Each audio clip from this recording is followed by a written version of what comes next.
Bonjour, je suis Michel Martin, chroniqueur à l'émission Sur la ligne de combat.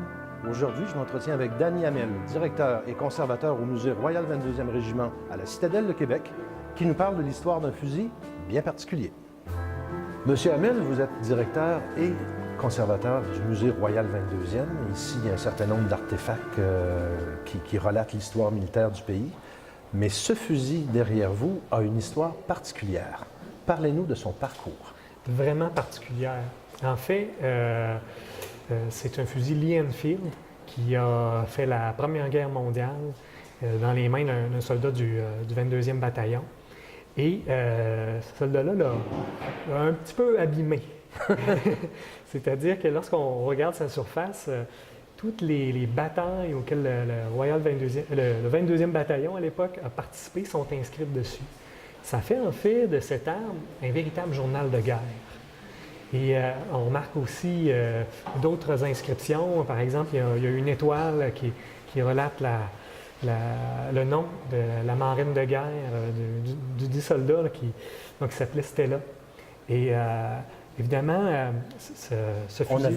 On n'avait pas le droit de faire ça. Hein? Non, c'était un crime, puis la personne a été chargée. C'est-à-dire que même le fusil a été saisi à 2 reprises.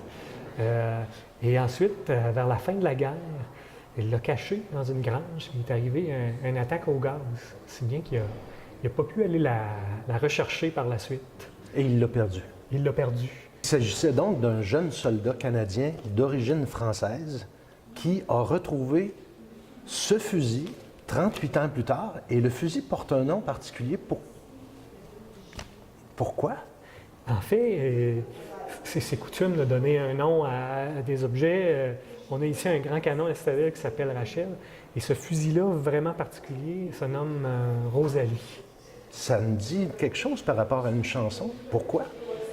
Bien, en fait, le propriétaire original, la personne qui a été chargée pour avoir sculpté cette carabine-là, se nomme Henri-Paul Lecor. Tex Lecor. Le père de Tex Lecor. C'est exactement ça. Merci beaucoup, M. Hamel, pour cette petite histoire et on invite évidemment la population à venir visiter le Musée Royal 22e à la Citadelle de Québec.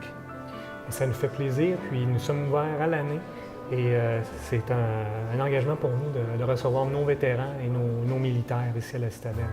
Merci beaucoup, M. Hamel. Plaisir.